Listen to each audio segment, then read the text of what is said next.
Magandang araw po sa inyo lahat. Welcome po sa panibagong video natin dito sa Makapili TV. Pag-usapan lang po natin itong sigalot ng China at ng Pilipinas. Hindi lang ito masyadong na-highlights kasi ang mas nakapokus po ngayon ng ating gobyerno sa West Philippine Sea. Pero ang katotohanan niyan, nakapasok na yung China dito sa ating bansa sa pamamagitan ng Pogo. So ako, kaysa rin ako ni Banat Bay, dapat nang alisin ng Pogo rito sa Pilipinas. Ito kung bakit.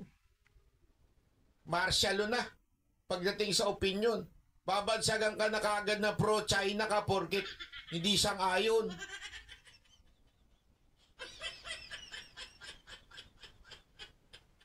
Alam mo, maganda sir, kung talaga seryoso tayo at gusto nating palakasin ang ating Navy, ang ating mga PCG, alam nyo maganda, ang punahin ninyo yung extraordinary fund ng Congress. Ang laki po nun. At hindi ho yun hindi ho yun na-audit. Dinawin ko, hindi po na-audit yun. Tandaan din po ninyo, ang pondo po ng extraordinary ng Congress is 1.6 or 1.5 billion. Yun po, ganun po kalaki ang kanilang extraordinary fund. Samantalang yung kay BP Sara na extraordinary, confidential funds, nasa 550 million.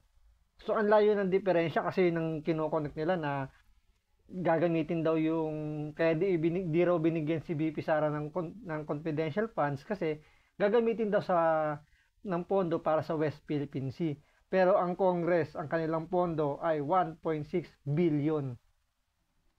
So kung talagang seryoso tayo na gusto natin lumakas ang ating sandataan, punahin natin ang extraordinary fund ng Congress. Meron kaya tayong matapang na... Hindi kasi, eto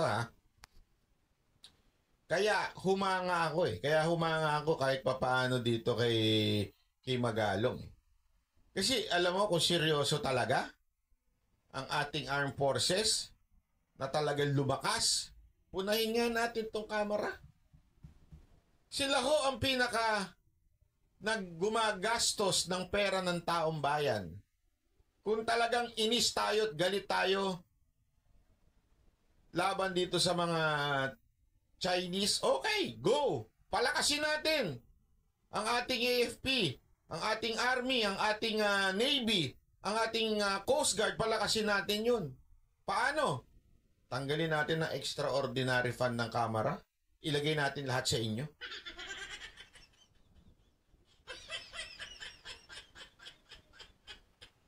Bilhin nyo isang malaking barko na yung mabibili ng Philippine Navy or Philippine Coast Guard yan. No, or ng BIPAR. Sa 1.6 billion na yan. Malaki-laking barko na yan. Hindi, yun lang sa akin kasimple Kung talaga ho tayong galit na galit at kailangan nating palakasin ang ating kasundaluhan, punahin ho natin ang mga kamera. Mantakin mo magkano? Kinuwenta natin dito yan, bilyon-bilyon na kinikita nito mga to. At anong gagawin nila para to justify yung paggamit nila? Pirma lang. Tama, mali. Pirma lang nila, ayos na. Kuha tayo ng pera doon.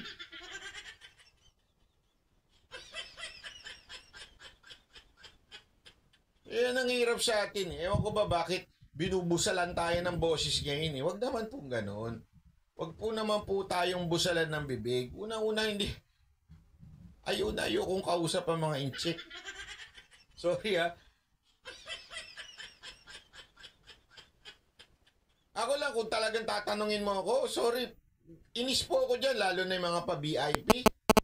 At alam mo, unang-unang gusto kong sampulan natin, kung talagang galit tayo sa mga incheck, eto, sampulan natin. Hindi ko maintindihan Galit na galit tayo sa incheck, pero hanggang ngayon, hindi pa natin mapagbawal ang Pogo. Na kahit lahat ng kabalastugan ginagawa na nila, bakit hindi natin sila talaga totaling bawal na? Bakit ganun? Hindi kasi napaplastikan ako Kung same effort ang ginagawa natin dyan sa West Philippine Sea, hindi ba pwede same effort gawin natin yan dito sa mismong lupa natin? Marami ng mayayabang na Chinese na nandito sa Pilipinas ha, especially yung mga nasa Pogo. Ang yayabang niyan, pumunta kayo ng Pasay, pumunta kayo dito sa may bandang Mandaluyong, meron din.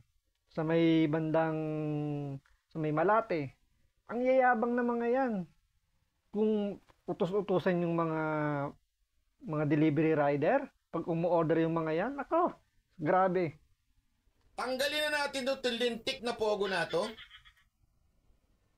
Kasi alam nyo, puro kabalastugan na lang ginagawa nila sa atin eh. Sa totoo lang. Gusto nyo mawala yung mga siga-siga sa kalsada? Hindi ko nga maintindihan paano sila nakakakuha ng lisensya.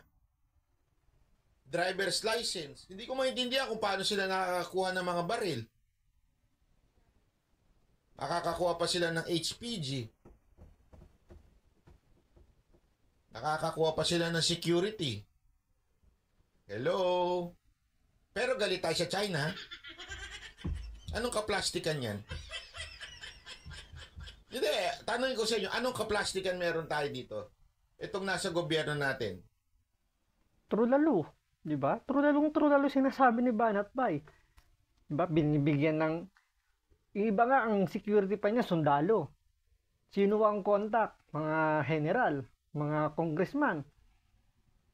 Di ba? Pag nasa kalsada, may hagad pa sila. Di ba? Hinahawi yung kalsada, traffic na nga. Pero binibigyan ng daan. Tapos galit na galit tayo sa sasabihin, galit na galit sa China dahil sa West Philippine Sea. Pero dito, ini-escortan pa. Nakakakuha pa, tama, nakakakuha pa ng passport. Parang kang tangay, sabi ko nga, galit na galit tayo dyan sa WPS kasi ginagalaw yung kung ano mang ginagalaw dyan. Galit na galit tayo dyan. Pero nandito sila sa loob, pinadali pa nga natin pagpasok sa kanila eh. Mantakin mo ha, para sa electronic visa, sila pa lang ang nakaka-access. China pa lang. Talagang priority na makapasok ang China. Isipin niyo yun, alam niyo ba yung electronic visa? Sa kanila inopen yun. Sinimulan i-open sa kanila. Sabi ko, di ba, ang alam, as far as I remember, Koreano ang mga madaming mga turista. Turista ha? Koreano ang alam ko madami sa Pilipinas. Ang mga Chinese, hindi ho turista mga nandito o hindi pogo workers. So bakit ganun ang trato natin sa kanila? Sila pa talaga yung madali makakuha ng visa. Tama, mali. Anong kaplastikan yan? Yung totoo, anong kaplastikan yan sa gobyerno natin? Eto ha, papakita ko lang sa inyo. Grabe ho ito nung napanood ko, sabi ko, galit na galit talaga tayo sa China, no? Pero di natin matigil tong punyetang Pogo na to. Di lang umano pugad ng kalaswaan at panloloko, may nabisto ring posibleng torture chamber sa isang Pogo sa Pasay. Anim ang iniimbestigahan kabilang ang isang Pinoy recruiter umano. Nakatutok si Salima Refran.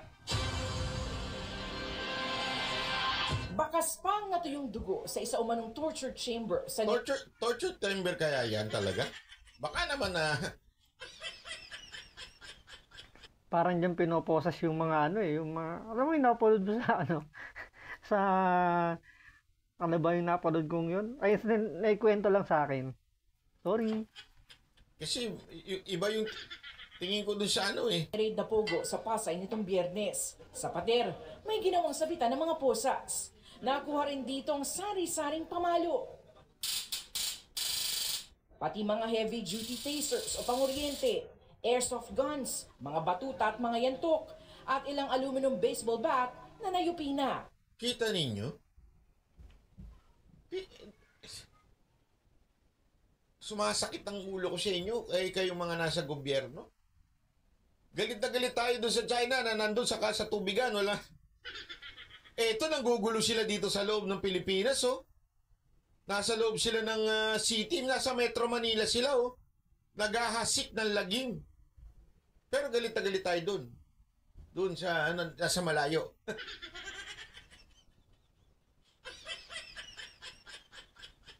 Anong kaplastikan yun? Yung totoo, anong kaplastikan yun? Yung mga hindi daw nagbabayad ng utang lalo kung sila ay gumamit ng mga prostitution na Galit sa Chinese government, boss. Hindi naman part sa government yan. So, ibig sabihin, ang galit lang natin yung gobyerno nila. Hindi tayo galit per se doon sa mga ginagawa nila. Ganun ba yon? Ano ba naman klaseng kaanuhan yan?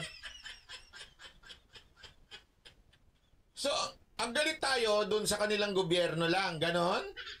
Pero doon sa mga nag-aasik ng lagim na mga incheck sa loob ng Metro Manila, hindi tayo galit? Anak ng weting naman. Ayusin natin ang priority natin sa buhay. rooms tsaka ng mga babae dito. Yung merong mga atraso sa kanila, yun ang tinotorture nila rin sa room na yun. It corroborates the testimony of one of the witnesses na talagang may nagto-torture dito sa building na to. And Chinese nationals were identified. Wala naman silang kasalanan. Wala. Nagto-torture. Wala. Magaling kang bata ka. Magaling ka. Libangan lang nila yon, ginagawang ganyan. Exercise ba? Para medyo, siyempre, pagod sa trabaho. Para medyo, ma-relax-relax lang. So, manggugulpi sila. Bata ka. Nahuli na nga, wala pa rin. Huli na, ha? Pati mga babae, kinukulong. Ginagawa ex-slave. Wala kasalanan? Ano katakahan yan? To be the enforcers. Biyernes ng gabi, ni-raid ng Sabi nito, hindi tayo galit sa mga tao nila dahil negosyante sila. Sa gobyerno nila tayo galit dahil komunis sila at mga bully. So, tamang negosyo ito, sir? Sorry ha, Kerstan Tibay ha. Tama ho bang negosyo itong ginagawa nila? Yung nagsabi na tama ang negosyong, yung sinasabi ni Batbay na tama yung negosyong yan, magpatingin ka na, tingnan mo, baka lumalala na yung sakit mo, uminom ka na ng gamot.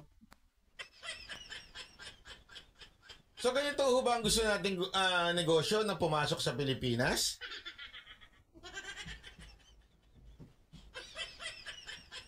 Alam nyo, ito sorry to say this, I cannot believe some of the viewers here right now. You're saying everything na nangyayari sa Pogo is all right? Wow! I cannot believe you.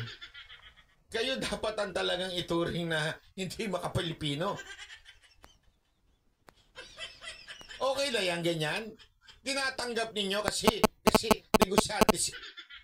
May gali, I cannot believe you, my friend. Hawak at iyakat ang Pogo na prostitution din at scam hub din daw pala.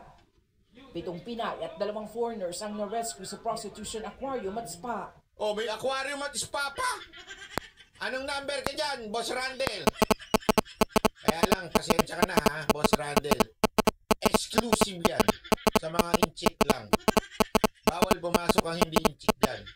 At saka mga kasamahan nila. Tingnan mo, eto pa ha, pakinggan nyo ito. Oh. May menu ng sex services na naka-Chinese characters. May menu pa. Pagka eto ang presyo. Pagka eto lang presyo. Parang karinderya lang, no? Nakalatag ko nung gusto mo.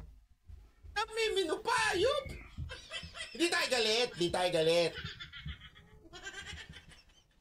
Kasi negosyante sila. Tapos galit tayo doon sa mga nangingisda doon.